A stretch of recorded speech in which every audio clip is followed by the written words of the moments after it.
Começou. Boa noite a todas e todos. Sejam bem-vindas e bem-vindos ao primeiro encontro de 2026 do GFE no PUC-PR, Banquete Fenomenológico, com o tema Intersubjetividade, Constituição e Conflito. Ao pensarmos em um mundo habitado por uma pluralidade de existências, como mulheres, homens, e bem como aqueles que não se identificam com esta binariedade, crianças, jovens e idosos, situados em contextos diversos de etnia, classe e religião, o tema da intersubjetividade pressupõe o encontro com a igualdade e com a diferença. Trata-se de uma tensão no encontro entre aquele que sou e aquele outro que é, paradoxalmente, um outro eu e, ao mesmo tempo, um não eu. Isto é, aquele que simultaneamente se identifica e se diferencia. Muitas vezes, tal encontro não é harmônico, gerando violências, algo que sempre esteve presente na história. Embora os conflitos possam ser importantes para uma melhor estruturação social, os conflitos violentos persistem ao suprimirem as diferenças. Partindo dessas premissas, neste ano focaremos no importante tema da intersubjetividade, sem deixar de lado os temas trabalhados nos anos anteriores, a saber, o corpo e a identidade, que estão, de certa forma, correlacionados. Assim, dando continuidade aos nossos estudos, analisaremos a questão da intersubjetividade a partir da chave de leitura oferecida pela tradição fenomenológica de Jean-Paul Sartre e Edmund Husserl. Com isso, esperamos possibilitar uma compreensão filosófica capaz de estruturar um discurso sobre a intersubjetividade em sua dimensão histórica, cultural e política. Serão 4 encontros, sendo 2 a partir da fenomenologia sartreana e 2 a partir da fenomenologia husserliana. A abordagem sartreana será desenvolvida pela professora Tânia Mara de Souza, da Universidade Federal do Espírito Santo, e pelo professor Vinícius dos Santos, da Universidade Federal da Bahia.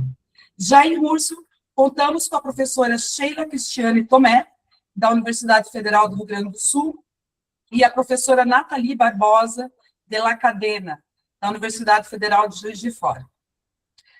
Abrindo nossos encontros, temos a apresentação da professora Tânia Mara de Souza, que é professora associada do Departamento de Filosofia da Universidade Federal do Espírito Santo, atua como professora no programa de pós-graduação em filosofia da mesma universidade, e no programa de pós-graduação em filosofia da Universidade Federal do Paraná.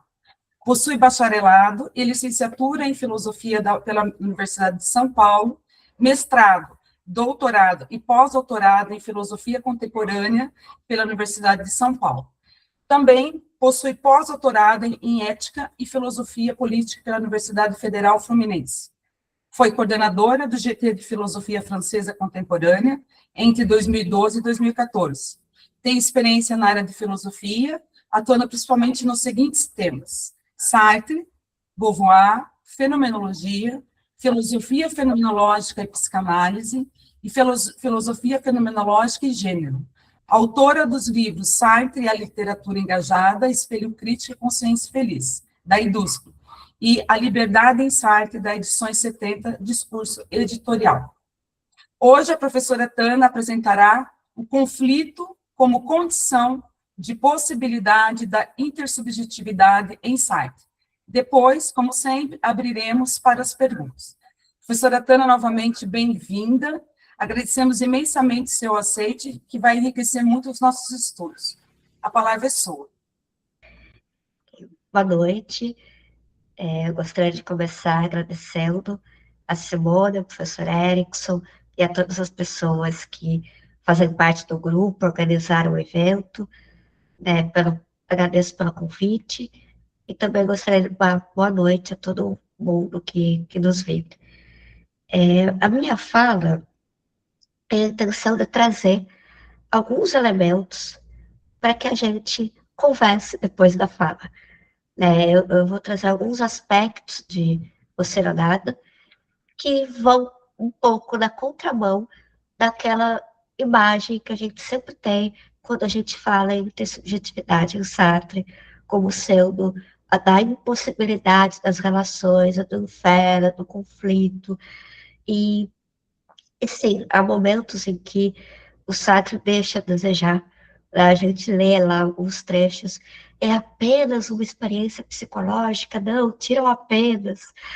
Mas também é verdade que esse conflito que o Sartre discute não é um conflito que impossibilita as relações, pelo contrário, é isso que eu tentarei, pelo menos, esboçar aqui, é um conflito que torna possível a intersubjetividade.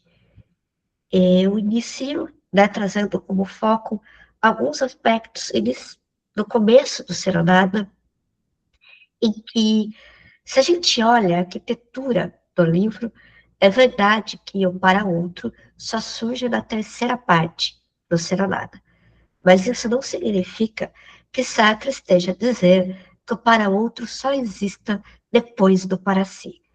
A ordem das razões da construção do livro exige que, analiticamente, primeiro sejam descritas as estruturas imediatas do para si, para depois ser descrita a relação com o outro. Mas disso não se segue que teríamos, primeiro, um para si isolado, para só depois entrar em contato com o outro. Não há aqui uma filosofia solipsista com uma subjetividade completa e apartada do social. Se olharmos os exemplos dados por Sartre, desde o início do livro, já vemos o outro presente. E como sabemos, né, só para citar a tese da Cristina Mendonça sobre o mito da resistência do Serenada, também a tese do Marcelo Norberto, os exemplos da filosofia de Sartre não são uma mera simplificação de sua filosofia para torná-la mais compreensível. Uma ontologia que se pretende fenomenológica não se faz senão por meio da descrição da concretude, por meio desse ser humano no mundo, em meio a outros, e isso é compreensível a partir da descrição, e essa descrição aparece por meio de exemplos. Já na primeira parte, no primeiro capítulo, em As Negações, eu espero por Pedro, que não está no mar. Na oitava página do livro, depois da introdução, já há uma subjetividade que espera por outra. Logo depois, na quinta parte deste primeiro capítulo, Na Origem do Nada, temos de novo uma subjetividade em quarto de uma pessoa ausente. Nos exemplos de angústia, descritos logo a seguir, temos um encontro pré-marcado com alguém na angústia diante do futuro. E é o medo de desolar a família na angústia diante do passado. É verdade que são outros meio fantasmáticos, mais ausentes que presentes, colocados aí para falar do que não está. Pedro não está no mar, Pedro não está em seu quarto, e do que não é suficiente para determinar nossa ação presente. O encontro com o outro, daqui a 30 minutos, não é suficiente para que eu mantenha o projeto de não me jogar no precipício. Do mesmo modo que o medo de desolar minha família não é forte o suficiente para determinar que eu não me jogue agora, que eu não jogue agora. Mesmo assim, isso já parece ao menos indicar que não conseguimos falar de um para si sem colocá-lo em meio a outros. Mesmo nesses exemplos de uma subjetividade sozinha na beira do precipício ou diante de uma mesa de jogo, o outro aparece. Quando chegamos ao segundo capítulo da primeira parte, a má-fé, o outro já é mais concreto. O primeiro encontro de um quase casal homossexual, garçom do café, mais que isso, já lemos Sartre dizer, e aqui eu cito, quando Pedro me olha, sem dúvida que ele me olha. Seus olhos são coisa do mundo, estão fixos no meu corpo, também coisa do mundo. Eis um fato objetivo, que posso dizer que é, mas o sentido deste olhar já não é, e isso me desassossega. Por mais que eu faça sorrisos, promessas e ameaças, nada poderá desprender a aprovação, o livre juízo que estou buscando. Sei que este acha-se sempre mais além. Como posso sentir em minhas próprias condutas, as quais já não possuem o caráter operário que mantenho com elas. O fato objetivo de ser em si da consciência do outro se coloca para desvanecer-se em negatividade e liberdade. A consciência do outro é como não sendo. Seu ser em si do aqui e agora consiste em não ser. A consciência do outro é o que não é. Fim da citação. Então, esse é um trecho da, do início do Serenata, o segundo capítulo da primeira parte, da qual a gente já percebe, né, um olhar que me constitui e que se coloca a minha revelia, que me desassossega. Se essa questão só será desenvolvida 170 páginas depois, já aparece aqui como esboçada. É um fato que vejo os olhos de Pedro brilhando, mas esse outro, como coisa, é posto para desvanecer-se. Ele não é uma coisa, é uma outra subjetividade, ou ao menos aparece sob esses dois aspectos. Seu olhar transcende, está além das minhas condutas. Há aqui um desassossego sempre presente. O para outro ronda para si desde o início do livro, embora o momento analítico em que a noção será discutida seja na penúltima parte. Com isso, não pretendo afirmar que haja uma teoria suficiente do para si como para outro desde o início do ser nada, mas ao menos mostrar, como contra algumas leituras, que o outro não é um acréscimo posterior à existência do para si. Do mesmo modo que a temporalidade em O Ser ou Nada é uma totalidade sintética que só pode ser descrita analiticamente, separando o que não pode ser separado, que é passado, presente e futuro, temos aqui uma relação com o outro que só será descrita posteriormente, mas que infesta para si desde o início. Mais precisamente, como sabemos, mas nos textos posteriores, desde o seu nascimento. Pretendo um pouco falar de dois momentos da terceira parte do Serenada, sobre a inversão proposta por Sartre para pensar a questão sobre a existência do outro como sujeito e a experiência concreta do nós como possível a partir do conflito. Sartre inicia a terceira parte abordando o problema da existência do outro, que, como sabemos, não será respondida por ele por uma prova da existência do outro. Uma atitude que pode parecer à primeira vista uma relação apenas de mim a mim mesmo, tenho vergonha do que sou, revela-se rapidamente como sendo tenho vergonha diante de alguém. O outro, eu cito Sartre, é mediador indispensável entre mim e mim mesmo. Sinto vergonha de mim, tal como apareço ao outro. Fim de citação. Trata-se aqui de estruturas inseparáveis. O ter vergonha de mim diante do outro. O para si remete para o outro, ao outro que não sou eu, em uma negação que não é espacial nem de exterioridade, mas de dupla interioridade. O outro, segundo Sartre, não é indispensável apenas para o meu ego empírico, mas também para a existência da consciência.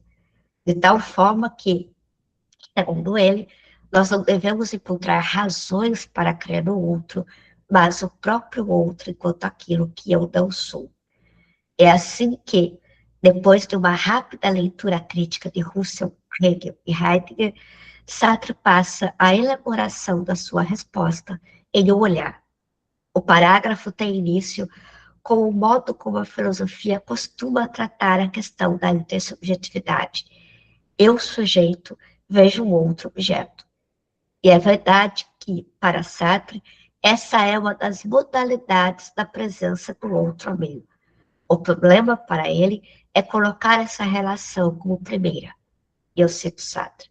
O problema do outro tem sido geralmente encarado como se a relação primeira pela qual o outro se revela fosse a objetividade, como se o outro se revelasse primeiro à nossa percepção. Se é assim, nos manteríamos no campo do provável, das conjecturas, da necessidade de provar a existência do outro como sujeito. Não é essa a perspectiva sartreana. Sua resposta parte de uma descrição, de uma aparição banal do outro, de um exemplo, que é o exemplo do jardim público. Nesse exemplo, eu estou sentada em um jardim com gramado e assentos, ou seja, diante de coisas. Eis que aparece um ser humano que caminha e o vejo, cito Sartre, ao mesmo tempo como um objeto e como um homem. Fim de citação. Eu trago essas citações para mostrar como que a ambiguidade e a tensão se colocam o tempo inteiro. O Sartre não diz apenas eu vejo como objeto, ponto. Ele coloca eu vejo ao mesmo tempo como objeto e como um ser humano. É um objeto que eu posso conhecer e, ao mesmo tempo, é algo que me escapa. Não estou mais no centro de todas as relações que se estabelecem entre o mundo e mim mesma, ou entre as coisas do mundo. Há uma desagregação e uma descentralização provocada por esse outro. O outro objeto que eu vejo revela-se o outro sujeito que me vê. O nexo primeiro é este e não o contrário. Começamos por ver o outro para mostrar que existo como sendo vista. Sartre opera aqui uma conversão radical do outro. É esse modo que ele apresenta ao trecho. E é apenas por essa conversão que conseguimos sair da discussão sobre o conhecimento do outro para a reflexão descritiva da certeza do outro como aquele pelo qual eu me apreendo como vergonha ou orgulho. Minha conexão fundamental com o outro sujeito reconduz sempre a possibilidade de ser vista pelo outro. O outro não é primeiro aquele que eu olho, mas é aquele que me olha. Eu tomo consciência de ser vista pelo olhar do outro. Eu cito Sartre, o que capto imediatamente ao ouvir o ranger de galhos atrás de mim não é a presença de alguém, mas o fato de que sou vulnerável, tenho um corpo que pode ser ferido. O olhar é, antes de tudo, um intermediário que remete de mim a mim mesmo. Fim de citação. Mesmo que não haja agora um outro concretamente presente, a sensação de ser vista permanece como aquela que possibilita a remissão de mim a mim mesma, uma alienação que estará presente, independente da forma capitalista, como veremos depois em Crítica da Razão Dialética.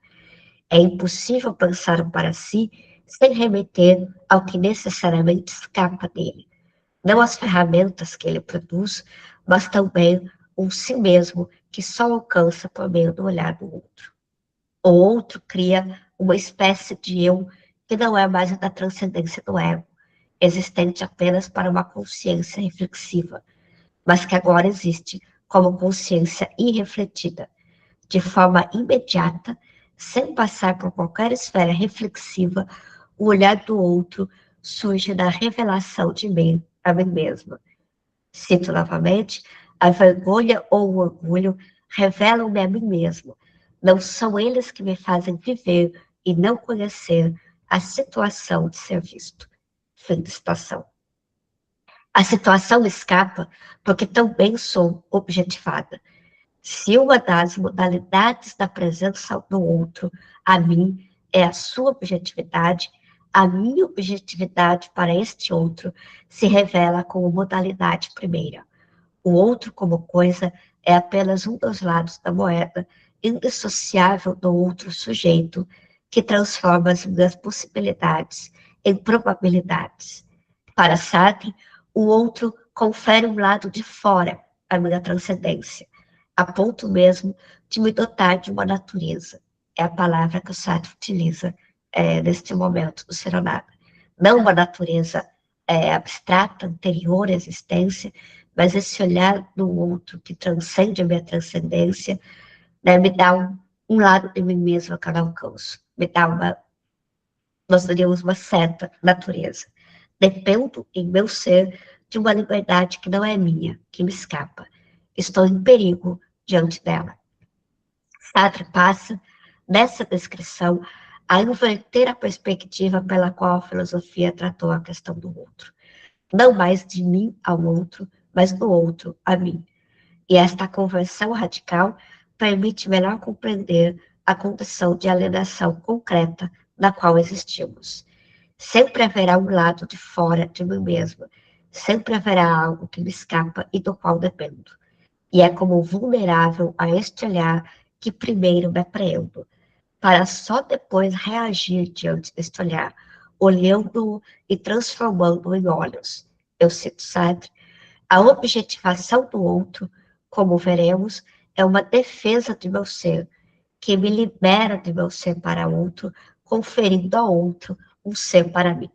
Então, eu saio do para ser para outro para transformar o outro em um ser para mim. Mas isso é um movimento de reação, de defesa, diante desse movimento inicial de ser objetivada pelo outro. Isso significa que na dupla negação interna, a primeira negação é do outro a mim. O outro não é aquele que eu vejo, para o qual volto a minha atenção, mas aquele que me vê e que ainda não vejo. Sendo Sartre, o outro é para mim, antes de tudo, o ser para o qual eu sou objeto, ou seja, o ser pelo qual eu adquiro a minha objetividade. Fim de citação. É apenas na segunda negação que temos a estrutura anteriormente considerada como primeira. Eu olho o outro. Cito novamente.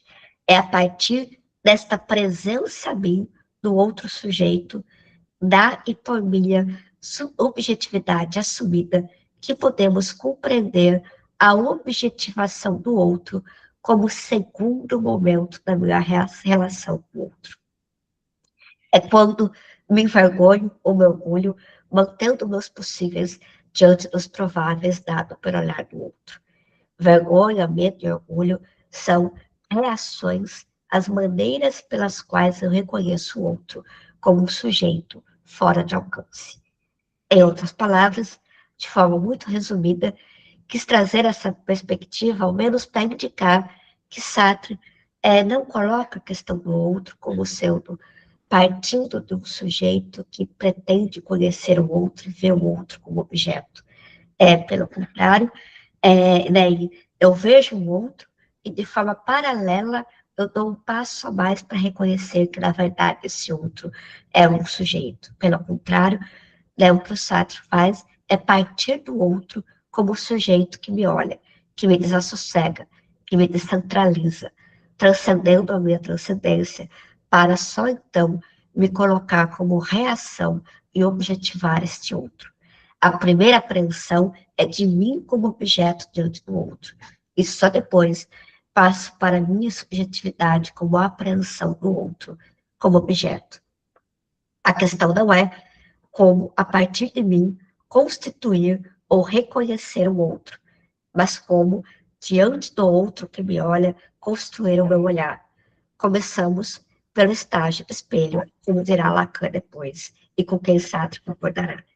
Mas antes disso, se olharmos para as biografias escritas por Sartre, logo depois do Serenado, já conseguimos ver essa criança que se faz só uma com o olhar do pai e da mãe e que aos poucos esboça a sua escolha original, colocando-se como subjetividade, construindo seu para si a partir do para outro. É como se, de fato, a ordem fosse invertida, inversa das ordens das razões consideradas. Embora não seja no caso de derivar uma noção da outra, é como se o desejo fundamental viesse a partir de ser visto pelo outro. Não que a subjetividade deixe de existir nesse processo desde o início, mas é em um segundo momento que se afirma como orgulho, medo, vergonha, etc. Com isso, eu quis trazer mais uma camada possível para responder algumas críticas ao Serenada quando falamos de subjetividade. Se é verdade que a subjetividade sempre escolhe sozinha, no sentido de não poder responsabilizar o outro por suas ações, é verdade também que essa subjetividade, de fato, nunca está sozinha e só se apreende a partir do outro sujeito, vivido de imediato. Então, não se trata de, embora aqui está muito próximo, né, de o Sartre reconhece, de Hegel, de eu só aprendo a mim mesmo a partir do outro, a gente não tem mais uma questão de conhecimento do outro, trata-se de uma vivência imediata desse olhar do outro, do qual eu dependo do que me faz me aprender como vergonha, orgulho, medo, como um outro para mim. Né? Nesse outro para mim, eu vou construindo a minha subjetividade.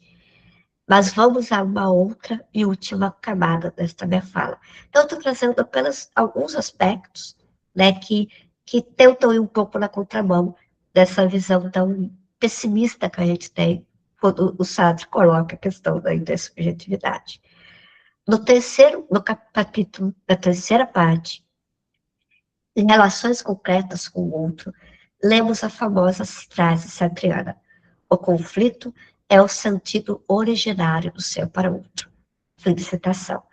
Apesar de afirmar numa nota de rodapé que essas considerações não excluem a possibilidade de uma moral da libertação, não vemos Sartre descrever o que ela seria, nem mesmo discutir as condições e possibilidades concretas para que ela existe.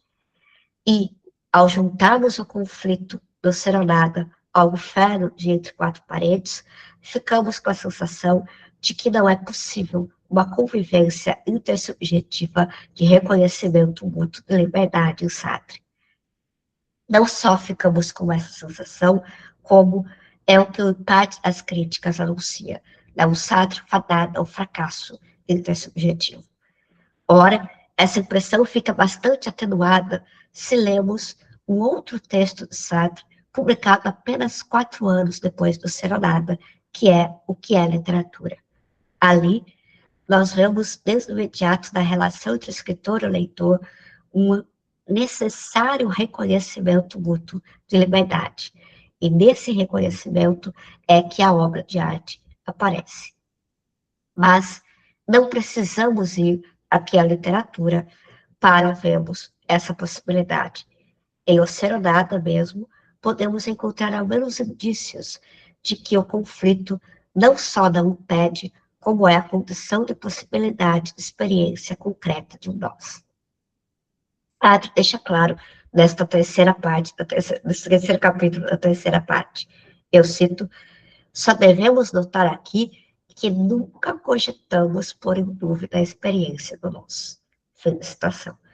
Sua crítica é a noção heideggeriana de Wittgenstein como fundamento ontológico da relação com o outro, e a existência de uma supercategoria sociológica que anularia as subjetividades, transformando-as em uma só consciência coletiva. Ao afirmar o conflito como sentido originário, é contra essas leituras específicas que Sartre se coloca. E não deveríamos perder isso de vista, justamente para não cairmos em leituras derrotistas sobre a intersubjetividade. Sentir o nosso sujeito não deixa de ser um experimento concreto de uma consciência particular. Essa é a existência de Sartre. A pessoa não desaparece na experiência do nós, não forma uma só nessa coletividade anônima de um Wittgenstein. O que ocorre é que, eu cito, há certa experiência particular que se produz, em casos especiais, sobre o fundamento do ser para outro em geral. O ser para outro precede e fundamenta o ser com o outro.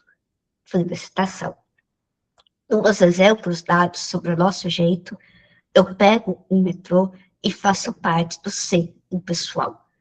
Ao mesmo tempo em que eu me difiro de outros usuários pelo surgimento individual do meu ser e pelos fins remotos que eu persigo, esses fins últimos acham-se somente no horizonte do meu ato. Os meus fins próximos são os fins do ser. Há uma transcendência comum e efêmera que é experimentada. Há uma transcendência comum para todos aqueles que pegarão o metrô na estação Tietê e terão que ir até a estação Barra Funda. O mundo, o coeficiente da diversidade, faz com que todos tenham que agir de forma comum, sair da estação Sé para pegar a linha vermelha em direção à Barra Funda. Ao mesmo tempo em que é um projeto que realizo por minha transcendência, ele se funde a um ritmo geral e parece ter um sentido comum. Não, observe que, do mesmo modo que lá no começo eu percebo o outro como coisa e ser humano, aqui também a gente mantém essa tensão, né? Ao mesmo tempo em que a gente tem esse fim comum, esse sentido comum, em que todo mundo que vai à estação Barra Funda vai precisar descer da estação da Sé, trilhar o mesmo caminho, descer a mesma escada, não deixa de existir esse fim pessoal, né? Essa transcendência, essa finalidade última que difere das outras finalidades. O ser pessoal heideggeriano da filosofia de Sartre convive de forma tensa com os projetos singulares. Sem negar a experiência e a possibilidade do nosso jeito, o que Sartre faz aqui é enfatizar que essa experiência deve ser compreendida em conjunto com as projeções e ações singulares. O ritmo que faço nascer, cito Sartre, o ritmo que faço nascer nasce em ligação comigo e lateralmente como ritmo coletivo. É meu ritmo na medida em que é ritmo dos outros, e reciprocamente. Eis precisamente o motivo da experiência do nosso jeito. Trata-se, finalmente, de nosso ritmo. Fim de citação. Observem, é um ritmo que eu faço nascer, e que, ao mesmo tempo, nasce lateralmente como um ritmo coletivo. É meu e dos outros. Um coletivo é o nosso jeito, que não se constitui como uma categoria abstrata. É por isso que essa experiência não anula o conflito, pelo contrário, o exige. Para que haja um reconhecimento mútuo de liberdades, para que haja a experiência do nosso jeito, é preciso, primeiro, reconhecimento do outro sujeito, que me vê e me objetiva, ao qual eu reajo olhando e objetivando, ou seja, do conflito. Citando Sartre, a experiência do nosso jeito pressupõe, para realizar-se, um duplo reconhecimento prévio da existência do outro. Ele continua a seguir, é preciso que haja antes algum desvelamento do que é o outro, para que uma experiência das minhas relações com o outro possa ser realizada sob a forma de Mitzai. O Mitzai, por si só, seria impossível sem um prévio reconhecimento do que é o outro. Tal como, de acordo, mas com quem? Fim de citação. A experiência do nós implica o prévio reconhecimento do outro como outro sujeito. Sem a instável relação de reconhecimentos e objetivações, não há como formar um nós. É preciso lembrar que Sartre descreve esses laços como instáveis, frágeis, momentâneos, justamente porque estamos diante de subjetividades e, portanto, liberdades. Sartre coloca, um pouco antes desse capítulo, que as respostas a esse paradoxo nunca são estanques.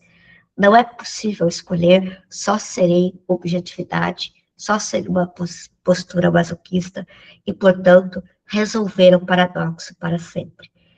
Mesmo aqui, haveria uma ação subjetiva da minha parte, o que não me torna uma coisa totalmente coisa.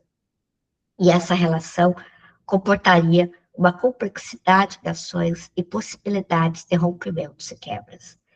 Esse desassossego, essa desagregação, são palavras que o Sartre usa, né, por isso eu estou trazendo, ou seja, esse conflito é o que permite duas ou mais subjetividades se reconhecerem numa mesma finalidade, seja de uma forma lateral, como no caminho do metrô que o mundo exige que façamos, ou seja de uma forma reflexiva, como parece ser o grupo da crítica da razão dialética. Se não me sinto vista por alguém, se não olho alguém, não há um nós. O nós não é um ideal que elimina qualquer conflito, mas a assunção do duplo reconhecimento paradoxal de subjetivação e objetivação. Não é por acaso que Sartre finaliza o trecho sobre o nosso jeito, trazendo uma questão política que muitas vezes passa despercebida por nós. Em meio a uma discussão, então ele traz ali a experiência desse nosso jeito, que é uma experiência psicológica, que deriva, só existe a partir do conflito, um exemplo sobre o metrô, sobre estarmos num café, e de repente, no final do trecho, a gente passa para uma discussão sobre a classe oprimida e a classe opressora.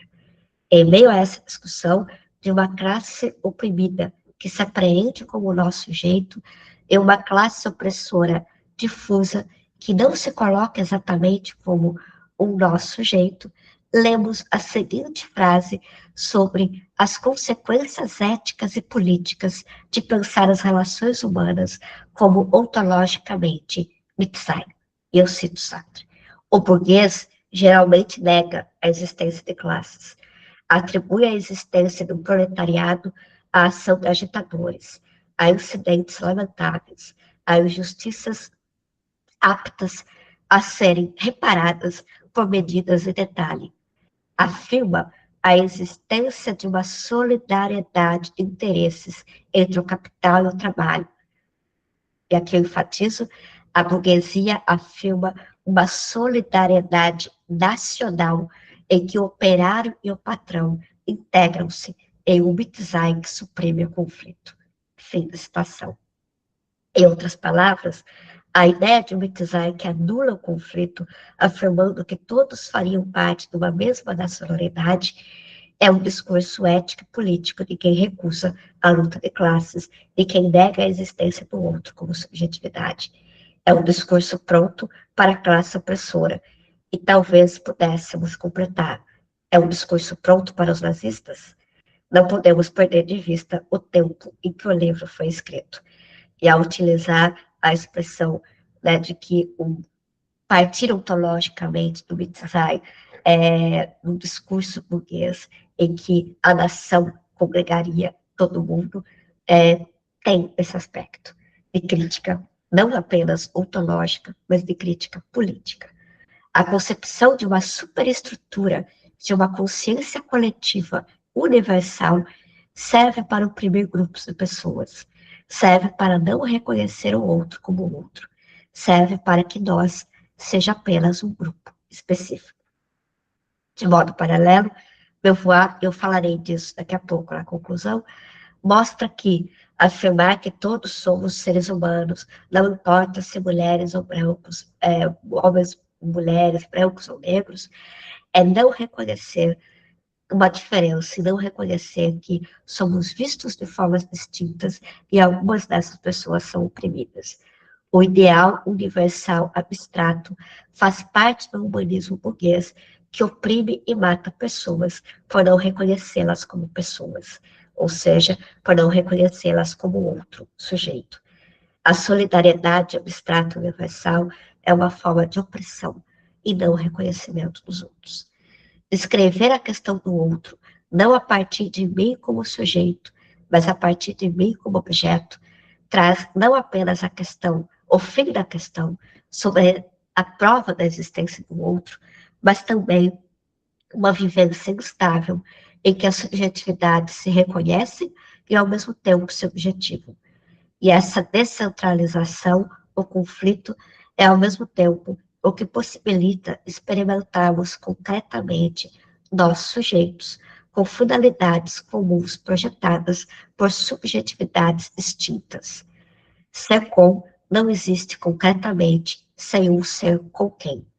A ode ao ideal paradisíaco de uma supercoletividade é, na verdade, um discurso e uma prática que torna boa parte da humanidade não humanos. O inferno do conflito, ao menos, dá a base para experiências concretas de uma coletividade, de uma construção comum de subjetividades que se reconhecem instavelmente como subjetividades. E aí eu vou para a conclusão. Na hora de inverter essa perspectiva, Sartre aponta para a constatação imediata do outro como subjetividade. Não se trata de uma relação estável. Ela está sempre a explodir, é sempre perigosa, é sempre afirmação e negação ao mesmo tempo.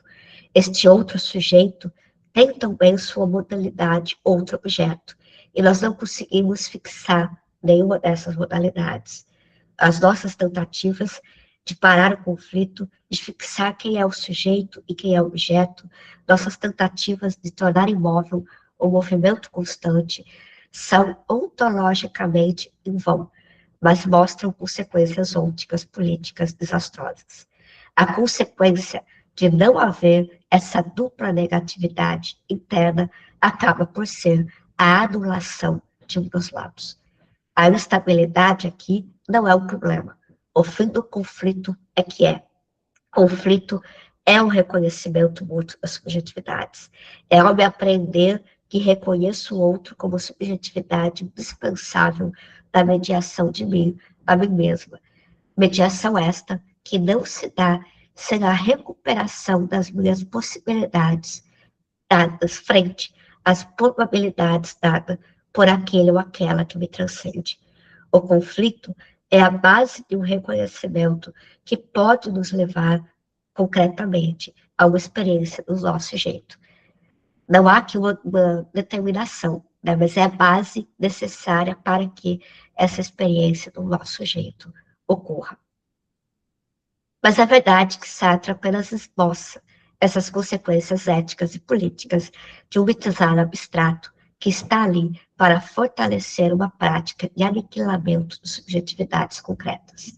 Se olharmos para Beauvoir e Fanon, conseguimos perceber mais fortemente o que ocorre quando não há conflito. Em O Segundo Sexo, Beauvoir mostrará o quanto o discurso que diz não existir mulheres, mas que todos somos seres humanos, só serve para melhor oprimir as mulheres. Colocar a mulher como outro absoluto é não reconhecer que ela é outro sujeito, que ela também olha e descentraliza o olhar dos homens. Se ontologicamente todo para si é para outro na forma do conflito, como Sartre discute em O Ser ou Nada, onticamente, o para si mulher é colocado como sendo apenas uma das modalidades. Ela é colocada como sendo apenas um outro objeto. É um objeto a serviço do homem, que passa a ser um sujeito absoluto. Esta tentativa de uma superestrutura abstrata, todos somos seres humanos, portanto, todos somos iguais, serve aos homens para matar, simbólica e literalmente, as mulheres como subjetividade. Do mesmo modo, Fanon apontará para o fato de que não há uma dupla negação interna na relação de raça. Embora não cite Beauvoir, os apontamentos que Fanon faz a Hegel e Sartre sobre a relação intersubjetiva vão na mesma direção. Ao afirmar que todos somos abstratamente seres humanos, os brancos tornam os negros um outro absoluto e se firmam como os únicos sujeitos. O design abstrato anula a questão ser com quem e possibilita que muitos não sejam quem, não sejam sujeitos. Quando não há reciprocidade no reconhecimento do outro, das duas modalidades de subjetividade e objetividade, não há intersubjetividade. O conflito descrito por Sartre não impossibilita experiências concretas de intersubjetividade. Pelo contrário, é a condição de possibilidade para tal. Idealizar um paraíso eterno, sem conflito, é o mesmo que colocar apenas uma subjetividade ou um grupo delas como sujeitos, e os outros como outros absolutos. Se há salvação, é num estável purgatório, em que, sendo vista e vendo, tenho que lidar com o outro sujeito e com o outro objeto, o que significa também me reconhecer como as modalidades de para si e para outro. Em outras palavras, é o conflito que permite duas subjetividades se manterem como subjetividades e construírem, talvez, algo comum. É isso. Obrigada.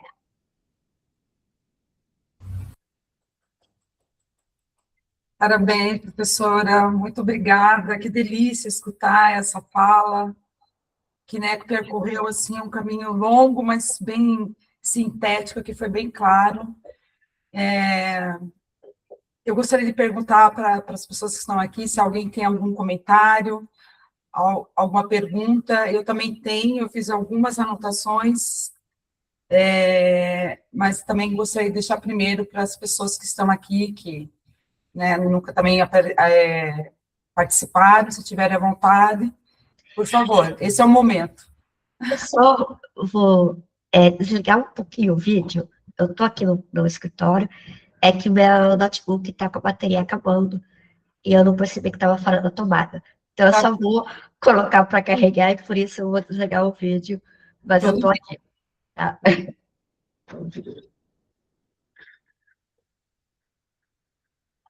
André, você está falando? Eu não estou escutando.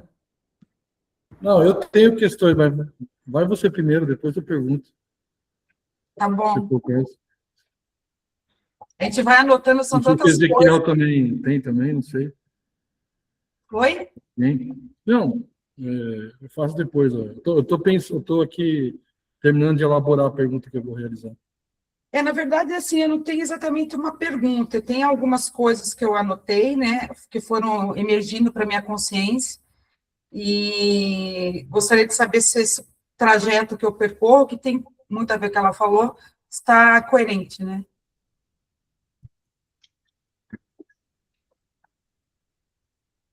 Pode falar que eu não ouvindo, Eu não estou conseguindo, eu não sei porque está ligado na tomada, mas está dando que não está. Se eu cair, eu coloco o outro notebook, não se preocupe, eu acho que é mais fácil do que eu ficar tentando arrumar aqui. Tá bom, professora. Então, professora, eu tenho umas anotações, o André também está elucubrando aí uma questão. Então, eu estava pensando aqui, né, da vontade de pegar cada frase que você coloca, cada parágrafo, e pensar um pouco sobre ele, né? Mas não dá para fazer tudo isso. Então, eu estou aqui analisando, né? Então, o olhar ultrapassa, primeiramente, o conhecimento que teríamos sobre o outro, né? É uma relação ambígua de interioridade e necessária. Através de um jogo tenso de olhares, que chegamos a nós.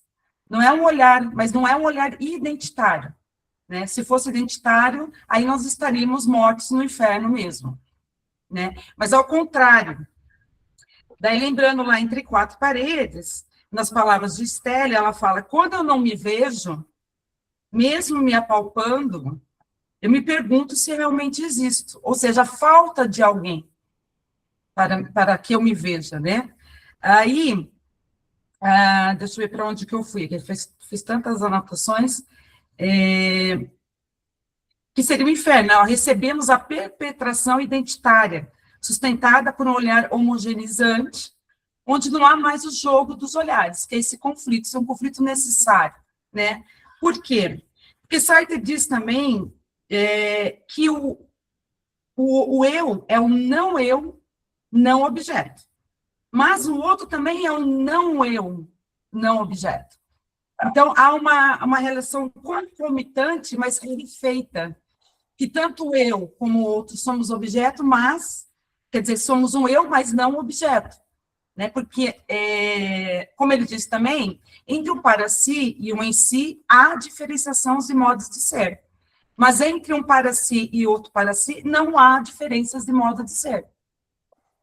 Há uma igualdade que é ontológica de ser, que, ao meu ver, e acredito que seja, que é a liberdade. Certo?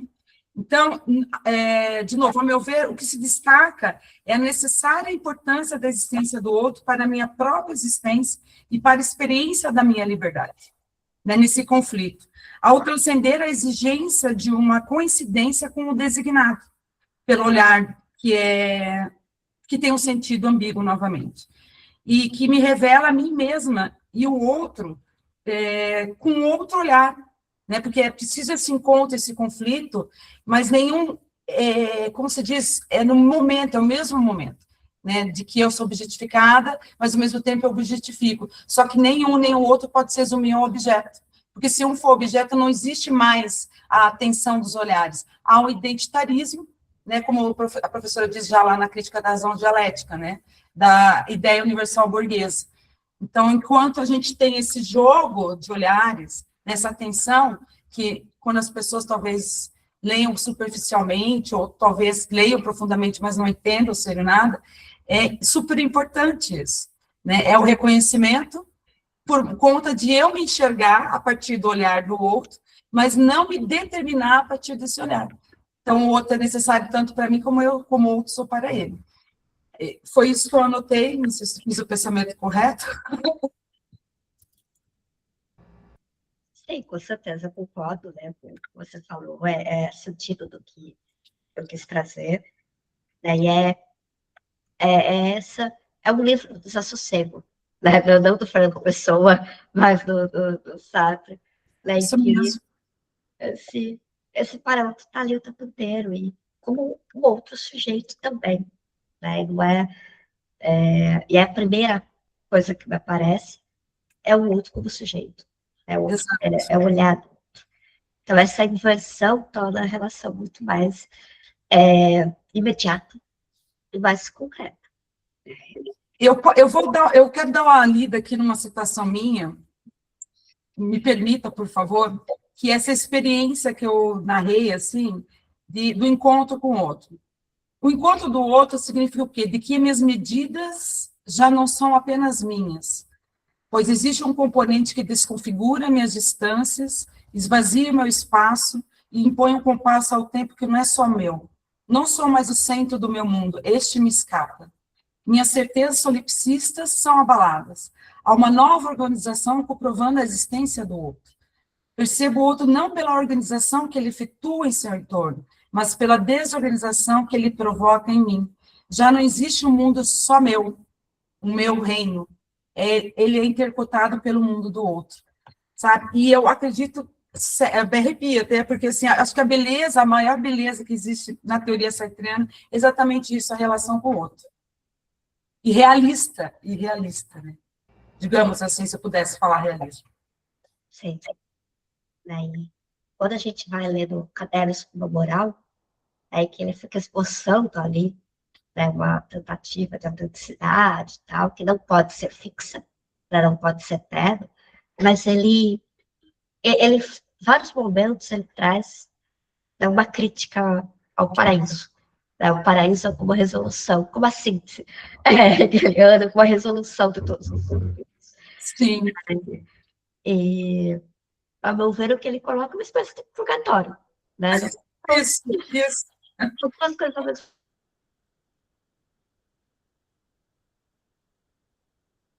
Será que... Congelou? Congelou. Ou caiu, ela vai ligar o computador novamente, lembra que ela falou que estava sem internet, sem bateria? Daqui a pouco ela volta. É Conseguiu... que ela tenha caído mesmo. mas ela já volta, porque ali está ela aqui ainda, só que está sem imagem. Talvez a bateria esteja bem fraca mesmo.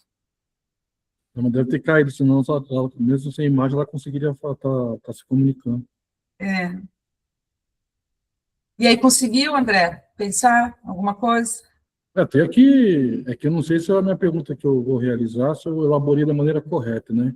Mas daí ela vai dizer, né? Tem algumas aqui, né? Não é uma só, não. Tem algumas, porque aproveitar o ensejo, que é uma grande pesquisadora. Eu te conheço, André, você é daqueles que faz bastante pergunta, eu acho bem bacana isso. Vamos ver, né, se... Deixa eu ver se ela está mandando. Ela está mandando mensagem aqui, já volto ligando o notebook. Contingências.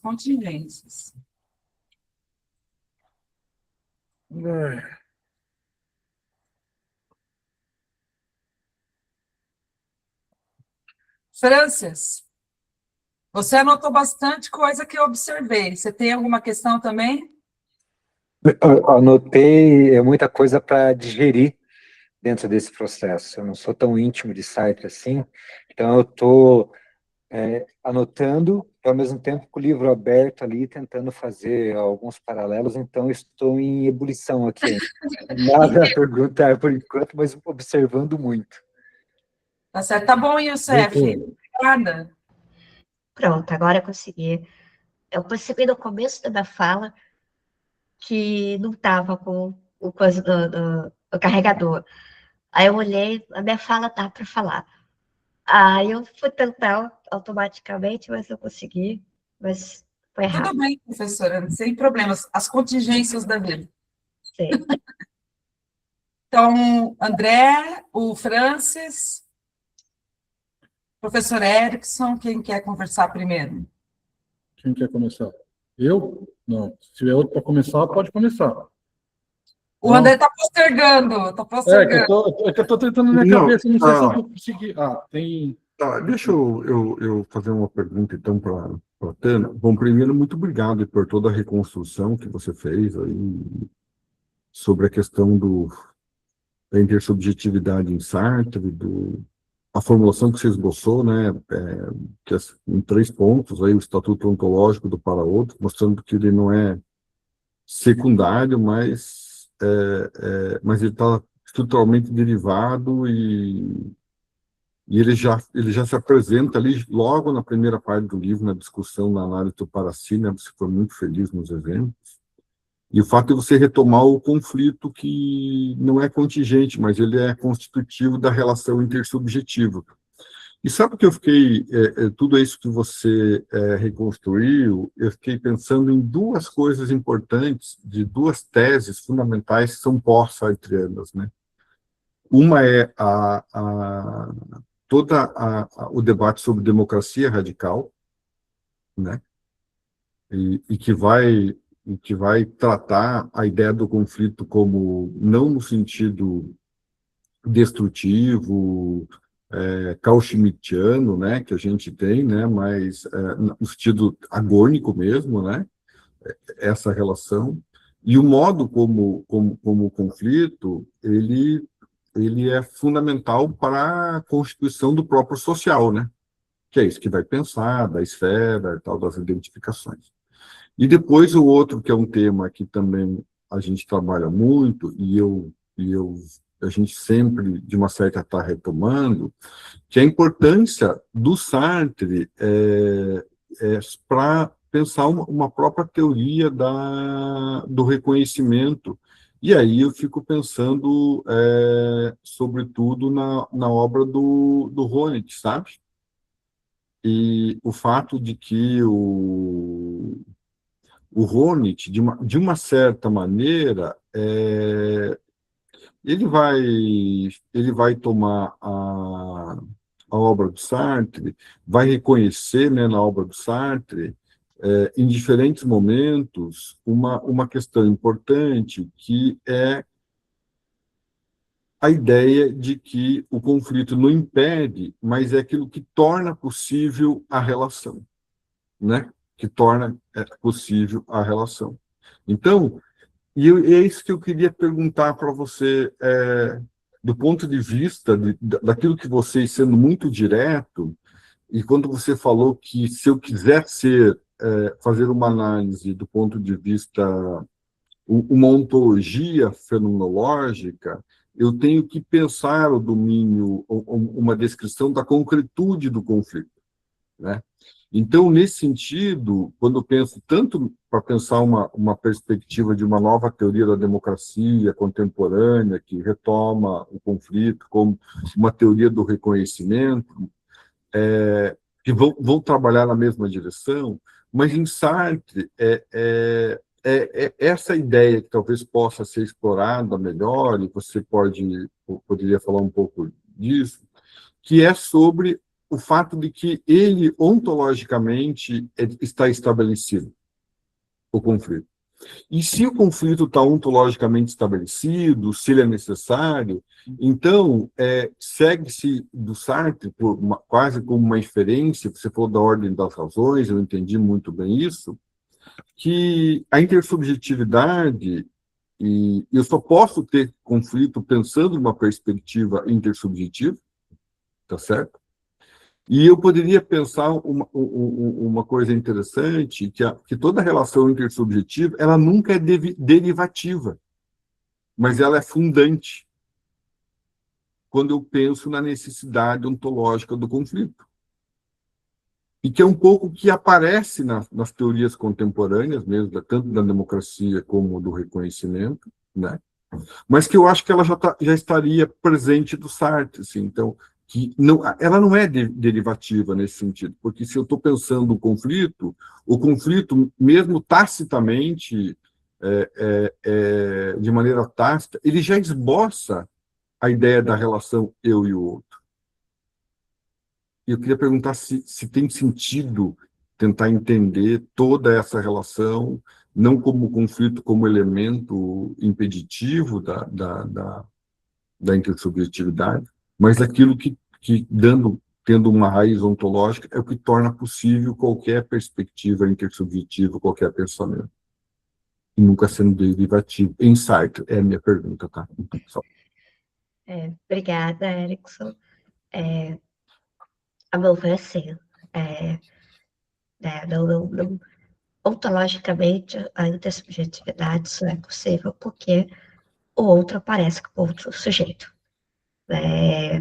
Não primeiramente como um outro objeto, mas também é uma das modalidades do outro. Então, o Sartre não resolve isso, né? Não tem interesse em resolver. Para ele, a questão é justamente manter, né, esses dois aspectos de que o outro sujeito me objetifica e eu, objetificada, retorno esse olhar objetificando o outro sujeito. E em vários momentos ele mostra como isso é instável, né? A gente tenta fixar ali, né, em atitudes sádicas, masoquistas, etc., mas a gente não consegue fixar. Né? Ontologicamente, essa fixação de um sujeito como sujeito absoluto e o outro como outro absoluto não se manteria. Eu acho que a questão que, talvez, então, nesse sentido, ontologicamente, a gente tem uma teoria do reconhecimento, de fato, o conflito é ali, né, a condição para pensar uma coletividade, algo social. Mas o que, pessoalmente, eu sinto falta um pouco nesse aspecto no Sartre, é que, do mesmo modo que a ontologia é fenomenológica, né, pela descrição do concreto que a gente desvela ser, e ele utiliza muitos exemplos o tempo inteiro no Seronada para mostrar como que trata-se de descrever o ser humano no mundo diante dos outros. Né? Mas, desse aspecto da intersubjetividade, ele não vai muito da questão política. Né? É por isso que eu trouxe um pouco a Beauvoir, o Fanon depois, para mostrar que é verdade que ontologicamente todo para si é desvelado por o outro, então que se apreende como para o outro, que esse conflito se coloca como inaugural de uma intersubjetividade. Mas, ultimamente, é verdade que a gente tenta o tempo inteiro anular essa tensão, né? Esse jogo de olhares, como a Simone colocou agora há pouco. E essas tentativas ópticas de anular esse jogo de olhares leva, né, a questões que o Beauvoir aponta na relação com as mulheres, eu falo aponta com a relação dos homens, né, dos negros. Então, há uma consequência concreta política muito forte de pensar a gente como ontologicamente Wittgenstein. O Sartre faz a crítica, mas a crítica dele para no âmbito ontológico. Né? Eu peguei aquela frase no final para dizer, olha, tem mais coisa aqui. Né? Ele está falando de um burguês usando o Wittgenstein para anular o conflito e colocar todo mundo embaixo de uma mesma nação. Para mim, essa frase é muito forte, né, escrita ali, logo depois da Segunda Guerra, e diante do trecho contra Heidegger. Né, mas ele mesmo explora pouco isso. Eu acho que é possível pensar em termos de uma teoria de um reconhecimento, pensar as aplicações ópticas e políticas, né, mais políticas desse conflito ontológico, tal como o Sartre coloca. Obrigado, Tânia. Posso perguntar agora? Simone, você está sem áudio. Tá mudo. Deixa eu só colocar aqui as questões do chat, só um pouquinho, tá, André? Então, primeiro, o professor Youssef Olivier falou, pessoal, vou ter que sair agora, mas foi muito bom encontro, muito obrigada. O Lucas Palmier fala assim, professora Tana, obrigada pela fala. Pode-se dizer que a comunhão ou reconhecimento só é possível sob a condição de um terceiro elemento na relação, uma situação ou um projeto, seja um livro, uma causa política social? Como isso se dá em Fanon e Beauvoir? Ou seja, neste reconhecimento não por isto que nos iguala, mas por isso que nos difere, a intersubjetividade deve ocupar lugar central no pensamento sartreano de Ser e Nada e seu contexto fático de combate político, de guerra e resistência. Obrigada, Lucas. A questão do terceiro elemento é importante, né? Desde o Ser ou Nada, em que ele fala de ferramentas, né? Por meio do uso das ferramentas, que mesmo da linguagem, né? Que essa relação acontece, no que a literatura é um livro, né?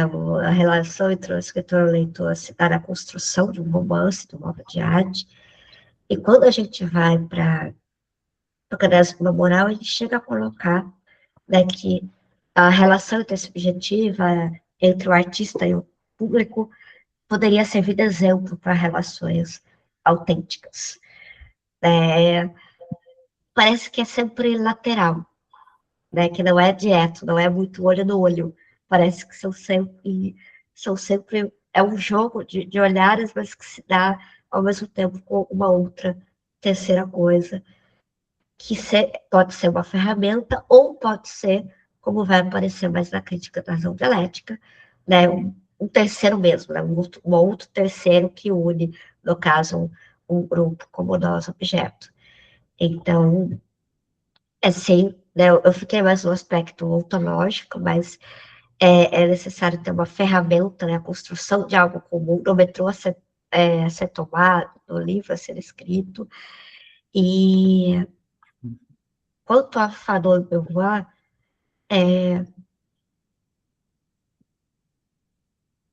a Beauvoir, no trecho que o Fanon, pelo menos, critica o Hegel e o Sartre, eu acho muito curioso que eles vão na mesma direção, de dizer, ok, Sartre e Hegel, a gente concorda com você.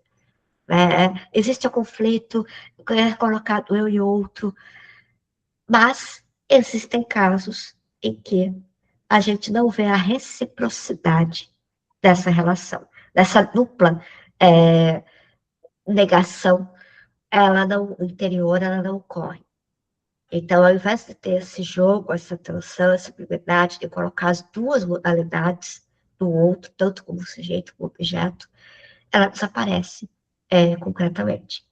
Então, se é verdade que a condição de possibilidade para o nosso sujeito é o conflito ontológico, não basta o conflito ontológico para garantir um nosso sujeito. Né? Na crítica à razão dialética, o Sartre vai mostrar que um reconhecimento básico, ela ocorre em toda e qualquer relação entre seres humanos. Eu não escravizo uma mesa, eu escravizo um outro ser humano. Né? Isso implica que, de início, eu reconheço que há um outro sujeito. E eu reconheço que há um outro sujeito para anulá-lo como outro sujeito. Né? Mas há a necessidade, né, sem esse reconhecimento inicial, não há essas tentativas de anular o outro como subjetividade. Outro trecho da crítica da dialética, o Sartre vai dizer que um ser humano alienado, e quando eu escrevo, eu gosto de pôr itálico em palavras diferentes, é um ser humano alienado. O ser humano alienado não é uma cadeira. Né? O ser humano alienado é um ser humano ao qual nós damos tiramos a característica de humanidade e tentamos transformar em objeto. Então, esse reconhecimento muito básico, ele existe, mas não basta para ali. Né? É necessário, e o Sartre vai diferenciar, o que ele chama de um reconhecimento positivo e negativo. O reconhecimento está ali na base, mas ele pode ser utilizado para experiências do nosso sujeito, ou para, como são as consequências que a Beauvoir e o Fanon colocam, né, para anular os outros como subjetividade. Ou como nessa frasezinha lá do Serenado, para alimentar o discurso burguês de que classe operária não existe e que todos nós somos um só povo nacional, estamos unidos nessa superentidade coletiva que é a nação. E com isso, continuar a matar quem não somos nós, quem não são humanos. Professora, neste caso aí que você falou que não há mesa escravizada, né? Então, a gente pode pensar, o que você falou mesmo, né? É preciso reconhecer para depois objetificar, porque a gente não vai desumanizar um cão. Né? Então, não sei se no caso, até teve uma apresentação que o professor Eric estava lançando o livro do Fanon, junto com o Ivo Queiroz, e eu estava mediando, e eu falei mais ou menos essa frase, né? E o professor Eric colocou assim, mas será, né, Simone, que no caso dos negros, houve esse reconhecimento? E eu não respondi, fiquei assim, na minha, assim, né? Falei assim, não vou colocar mais lenha na fogueira, né? Mas se a gente pensar a partir de Sartre, sim, né? Se a gente pensar a partir de Sartre, é necessário esse reconhecimento.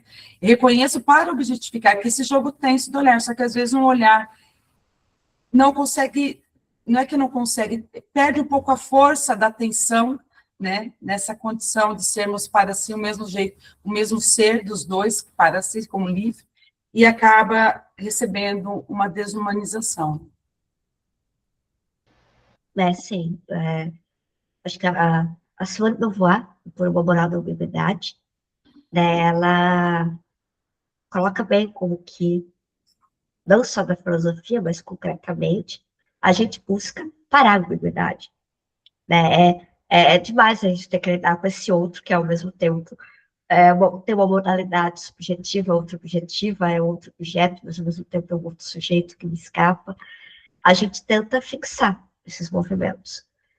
E uma das consequências concretas de fixar esse movimento é me colocar como eu absoluto, sujeito absoluto, ou outro como objeto absoluto, e isso justificaria toda e qualquer opressão, assassinato, porque o outro não há subjetividade no outro, não há humanidade no outro. Interessante. Isso está numa moral por uma ambiguidade, né? Estou aqui com um livro, lendo, aqui, ó, amando esse livro. Amando. André, quer falar alguma coisa? Sim. Boa noite, professora. Primeiro, obrigado aí pela apresentação, ótima apresentação. Se eu pudesse, eu ficaria tirando dúvidas aqui até o final da noite, mas, dado o período que eu tentei aqui elaborar, eu queria fazer, na verdade, 2 perguntas, curiosidades, e um terceiro comentário, mas que não tem muito a ver com o ser nada. É sempre uma curiosidade que eu tive em relação à literatura do Sartre, e como que a senhora fez, se eu não me engano, uma resenha do livro do Corobité, e que aborda aqueles textos de juventude mesmo, né, do começo da década de 30, arte cinematográfica. Eu queria perguntar uma coisa em relação a isso, né? Então, eu estou estudando isso no meu doutorado. Então, assim, faz um tempinho que eu não mexo com o ser nada, né? Então, no doutorado eu estou mexendo mais com os textos até imaginário, basicamente, do Sartre. Então, enfim.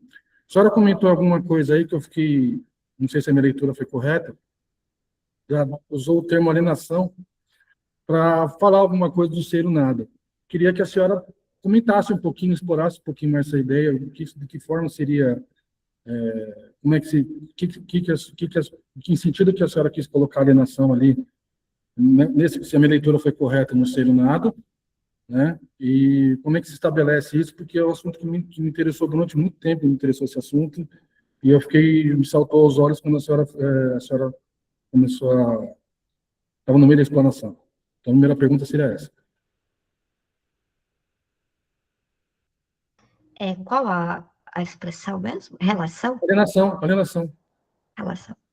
Ah, não, alienação. Alienação? Ah, tá. Porque pelo que eu entendi, a senhora reportou alguma coisa ao Serenado. Então, em que sentido que a senhora quis apontar? Sabe, o que seria essa alienação?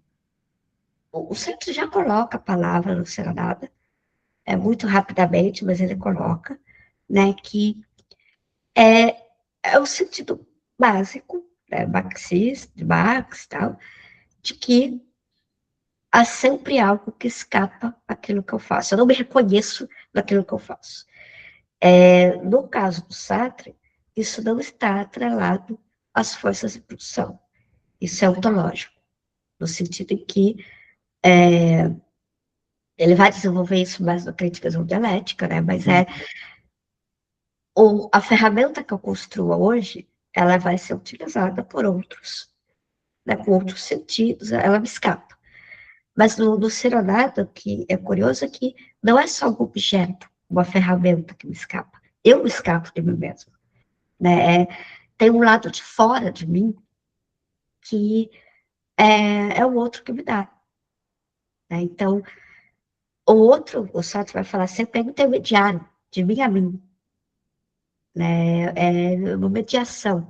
Mas é uma mediação, e por isso que é um pouco inferno, é uma mediação que não adianta eu chorar, eu implorar, eu tentar agradar, ele me escapa. Né? Ele transcende a minha transcendência. Né? E o Sartre vai colocar no Serenado mesmo, que o outro nos dá uma natureza, né? Dá um lado de fora de nós. E é esse lado de fora que nos constitui objetivamente, que não elimina a nós mesmos como possibilidades, mas é sempre essa tensão, né? Sempre essa instabilidade. Então, assim, se é o próprio, vamos dizer assim, pelo que eu entendi, o próprio olhar do outro, que vai fazer de certa forma, vai exaurir minha transcendência, extorquir minha transcendência, vamos colocar dessa forma, minha esterilização. Então, pensando aqui, então esse caráter alienante no ser o nada, ele vai ser um dado constante da própria desenvolvimento, porque essa a questão que eu fico me batendo o tempo inteiro. Então, assim, não há, então, assim, se alienação no sentido de o outro roubar, não sei se a palavra roubar seria a melhor palavra, mas o outro impor a esterilização dele sobre a minha esterilização, digamos assim, então é um caráter constante do próprio desenvolvimento, não tem como você sair dessa alienação? 100% não. Mas também, no sentido de eliminar a alienação, não. Eliminar a alienação... Eu sempre pensei, beleza. Até... Agora, obrigado, professora, pela explicação. Tem um momento a segunda pergunta também opa. Desculpa. É um momento bem rápido em que ele fala de educação, né? E ele diz, uma educação mais libertária não elimina a presença do outro, né? Continua tendo ali um outro que educa de tal e tal forma. Então, é ilusão achar que a gente existe sem esse olhar que nos traz algo fora de nós mesmos e do qual nós dependemos. Isso não causa o fim das nossas possibilidades. Então, por isso que eu falei, não é 100%. Né? Mas a alienação não elimina que é um ser humano que é alienado. Mas a gente não tem como pensar a subjetividade, a humanidade, sem pensar a alienação. Perfeito. Como uma das modalidades. E uma outra... perfeito, obrigado. Fiquei satisfeito com a resposta. Só uma segunda questão, então, sobre, se eu me lembro bem dessa parte do ser nada. Então, do jeito que era a sua exposição da intersubjetividade, eu fiquei pensando na questão do tempo. Então, como é que seria essa relação entre a minha temporalidade e a temporalidade do outro? Elas podem fazer uma mediação numa construção de um tempo universal, digamos assim, que vai dar uma abertura daria uma, pelo menos se não há uma exposição, digamos assim, né, não sei nada, mas há a possibilidade da abertura que depois na crítica da razão dialética vai se debater a história e a inteligibilidade da história. Tô pensando, né?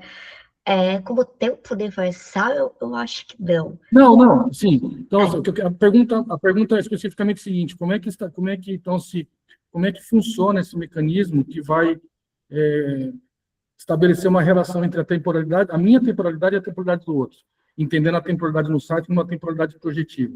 Como é que funcionaria esse processo? Eu não sei se há como responder de forma absoluta. Se toda relação intersubjetiva implicará uma tal relação temporal. A gente, eu posso muito bem estar aqui a criar cenas imaginárias que percorrem num tempo irreal, que não é o tempo em que nós estamos aqui nesse encontro virtual. Né? Eu acho que para responder deveria ser por meio de uma descrição de como tais relações se estabelecem. Né? Mas para todos mantém-se aquilo que é a temporalidade de forma de um presente, que é presente do passado, que é presente do projeto futuro, etc. Mas como que dá o embate dessas temporalidades só vendo qual embate é. Perfeito. E a curiosidade que eu tenho, se eu tiver tempo ainda de poder falar, porque isso, eu tô assim, meu doutorado, eu comecei com aqueles textos de juventude, bem de juventude do Sartre, antes da fenomenologia, e eu sei que a senhora tem uma resenha do livro do Corobité, e foi a única coisa que eu achei de um intérprete brasileiro reportando sobre isso, porque o que eu encontrei, isso não são tantas coisas que falam sobre esse período, tantos intérpretes que se debatem, são alguns italianos e franceses que se reportaram. Então, assim, a pergunta o livro do Corobité já tem um tempinho razoável, e eu acho que ali tem um tesouro ali que você pode escavar, né? Como estão tentando escavar. Então, a minha pergunta é por que a senhora acha que não teve esse movimento de ter mais até onde eu consegui pesquisar, né? Porque eu não encontrei. Só encontrei o texto da senhora. E um texto da professora Cristina, mas assim, que ele fez um texto junto com a Daniela, mas praticamente só descrevendo o que é o período, né? Não é exatamente entrando nas obras e fazendo um diálogo com a arte cinematográfica, o Carnê do Puyi, enfim, não teve esse tipo de coisa. Por que acontece isso? Você tem uma razão específica, sei lá. E a pergunta se ali, né, porque a minha leitura que eu tenho, até agora que eu estou fazendo doutorado, tem uma questão interessante da questão do tempo com Bergson. E o que a senhora, quando fez a resenha, o que a senhora achou, né, dessa relação com o Bergson? Porque, enfim, essas são coisas que ficam na minha cabeça o tempo inteiro. Obrigado. Desculpa aí o excesso de perguntas. Imagina, obrigada. Eu não saberia dizer se há uma razão específica pela qual esses primeiros textos são menos estudados. Porque Né? tem mais de 20 anos esse livro do Corobité, acho que tem 2005, se não me engano, esse livro, são dois livros, né? 2000 e 2005, se não me engano, esse livro do Corobité aí, enfim. Eu acho que ele leva, né, para caminhos ali, para levar para caminhos ali que poderia ser um tesouro para poder escavar, não sei. A gente olha para as obras já do esboço, aí a gente tem, né, uma série de artigos que têm sido colocados para transcendência do ego, imaginário. A gente tem mais trabalho sobre esses primeiros textos. Agora, se a gente vai para os anteriores, né, no Brasil eles não são traduzidos, né, começa por aí. Então, pensando na parte da literatura. Aliás, para conseguir pegar eu tive que fazer um verdadeiro malabarismo para conseguir pegar o Carnê do Puyi, porque eu tive que fazer uma coisa inacreditável para poder conseguir ter acesso ao texto. Eu já participei de bancas, uma inclusive foi esse ano, em que a pessoa cita o Caderno do Puyi, ela trabalha um pouco com a Dulce, então ela traz alguns aspectos ali, mas eles parecem ser utilizados mais como uma recorrência ao que o Sartre vai escrever depois, do que como objeto específico de estudo, né? E a relação com o Bergson, eu diria que o Sartre foi muito injusto com o Bergson, né, no sentido de não reconhecer a influência que o Bergson teve na formação, não só na formação dele, mas antes de chegar a Russell, na vida do Sartre, a gente já teve uma formação muito pesada ali, no começo do século XX, com um autor que estava tirando a questão da causalidade, da espacialidade, e passando por uma questão da temporalidade.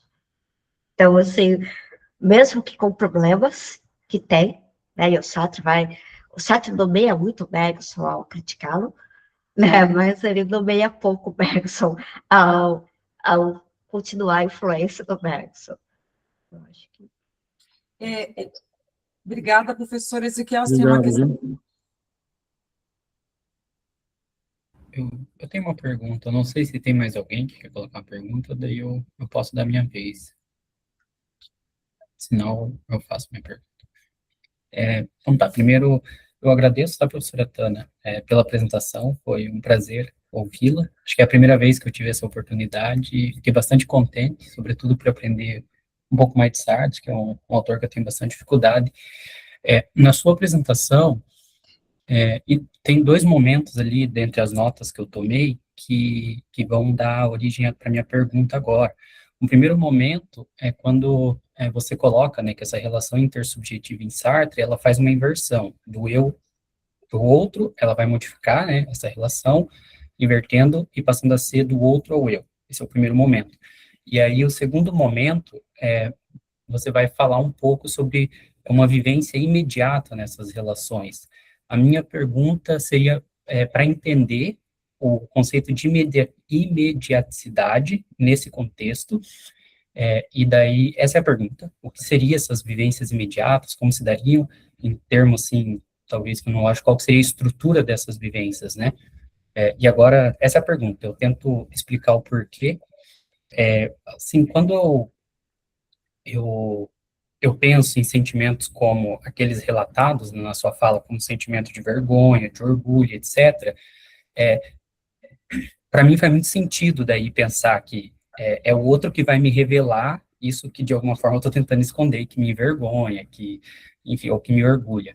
Mas quando eu penso que nem toda relação é imediatamente uma relação, assim, que gera algum afeto, mas que eu tenho relações que não são relações afetivas. Por exemplo, se eu saio agora aqui de onde eu estou morando e vou para a rua, eu olho uma pessoa do outro lado da rua, simplesmente estou olhando uma pessoa. Eu sei que aquela pessoa é diferente da porta que está num comércio, ou diferente, não sei, do poste, mas não tem uma afetividade, não tem, o que tem é um reconhecimento de uma outra pessoa.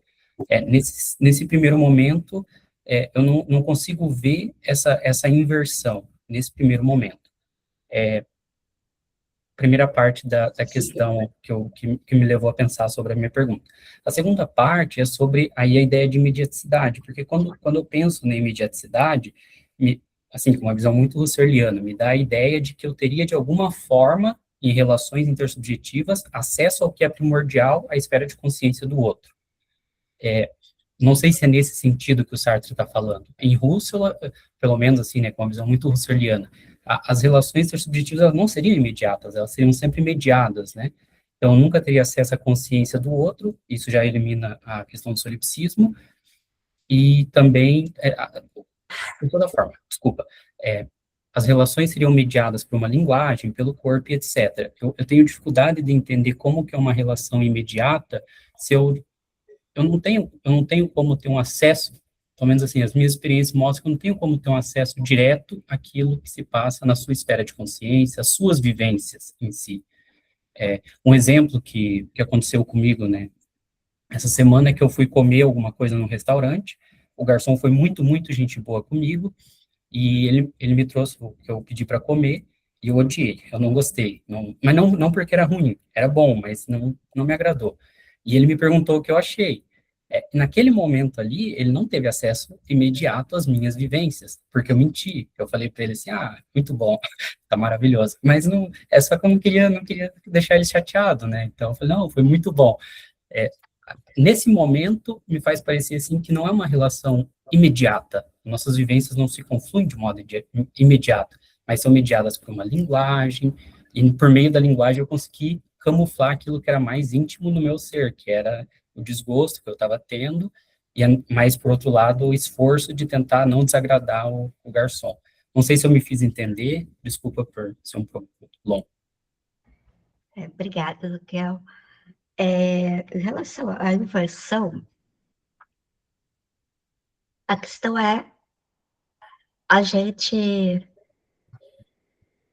quando a gente pensa no exemplo que o Sartre dá no Serenada, né, até tem, né, eu estou no jardim, sozinha, eu olho o outro. Ele começa por aí, mas esse outro se desvanece. É esse o movimento que ele vai colocar. Esse outro desaparece como um outro coisa, ele não é uma coisa. Então, eu apreendo ao olhar do outro, né, de forma imediata, não compreendo a consciência dele, né, mas é que eu estou sendo vista, que tem essa descentralização, esse desassossego, né, que algo me tira do centro do mundo. Não sou só eu ali a estabelecer as relações entre aquele gramado, aquela árvore, tem um outro ali que está me configurando. Né? Quando a gente vai para outro exemplo do olhar, eu estou olhando sobre o buraco da fechadura, eu ouço um barulho, é o suficiente. Sabe, dizer, mesmo que não tenha efetivamente uma outra pessoa ali,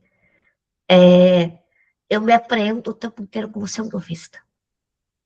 Né? Então, e é essa relação primeira, eu me aprender como sendo vista.